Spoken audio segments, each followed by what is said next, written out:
لە ئێستا زیاتر خواسی وڵاتیان لەسەر بۆنە تێکراوەکانە نسبەتی ئەوەی کە مانەوەیان زیاترە لە چاوە بۆنە مارکەکان ئەمەش هۆکارەکەی چییە؟ هۆکارەکەی ئەوەیە مارکەکان لە سایە هەشتای ئیسانۆڵە لە سایە بیستی عاترە ئەمەش هۆکاری ئەوەیە کە مانەوەی بۆ جێی وڵاتی ئەمە ئەم ڕێژەیە شێوازی مانەوەکەی کەمترە لە چاو گیراوەکانە گیراوەکانیژەوەی لە دەستی خۆمانایەمە بۆ نمونە تۆ ئەو قیاسی کە ئەو کەسی داوایە کە بە پێی خواستی خۆی بۆ نمونە حەزەکە زیاتر بمێنێتەوە کە حەزکە زیاتر بمێنێتەوە تۆ شێوازی بۆنەکە بێ زیاتر بگریتەوە ڕۆحی بۆنەکەی زیاتر تێکەڵاو بکەیت.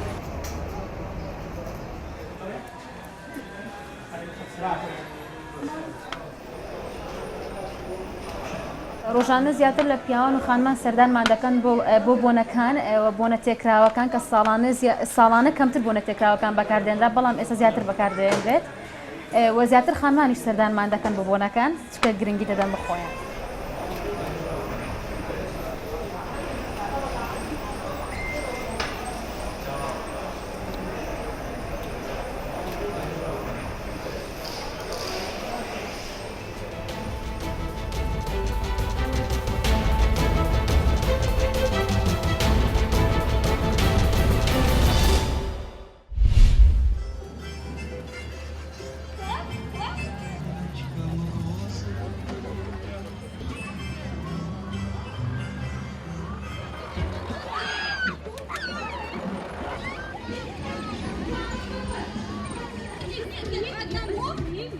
Это не только праздник, это еще и встреча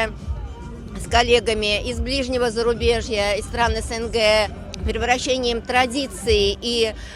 идеи единения в реальность. Вот это такой праздник единения. Это очень интересно и важно, в том числе и для музеев нашей страны.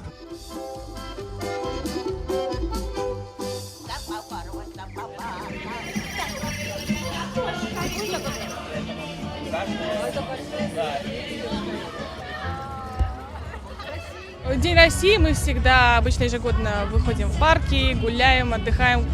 Для нас это наш семейный праздник, потому что это наша страна, мы ее любим. Это наш любимый город Москва, мы его тоже любим. И поэтому мы очень радуемся видеть здесь и гостей города, и наших друзей и близких.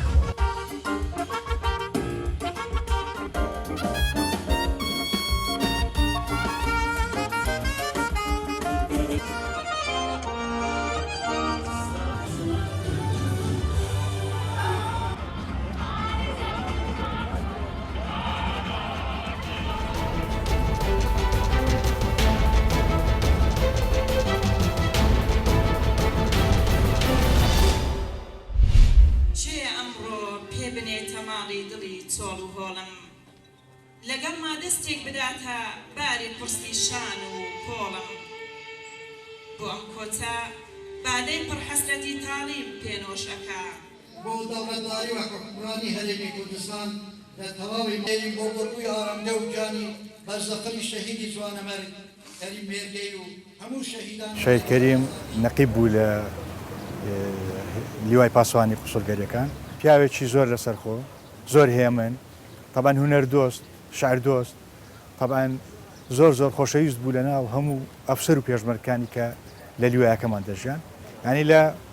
شەڕدا پیاوێکی بەورە بوو لە گەڵ هەڤاڵەکانیدا زۆر لەسەرخۆ بوو بەڵام بەرامبەر بە دوژمن ورەی زۆر بەرز بوو و بەتوانا بوو و هەموو کات ڕۆحی خۆی خست بۆ سەر لە پێی دەستی بۆەوەی کە بتوانی پارێزگاری لە خاچی کوردستان بکە لە دڵمان زیندوی و تۆ نەمردووی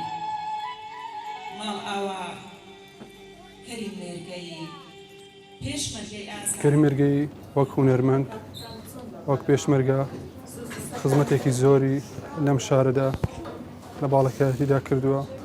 ئەمڕۆ لێرەین چلەی ماتەمینی ئەو شەهیدە سەربەرزە و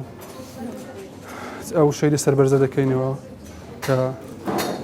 25 ساڵ زیاتر تەمەنی خۆی لە پێشمەرگەیەتیدا سەرف کرد زیاتر لە 30 ساڵی تەمەنی خەریکی کاری هونەری بووە پێشمەرگەی ئازاد فەنتازیای هونەر و سەرقەی شەعر و بزە و خەندەی هەمووان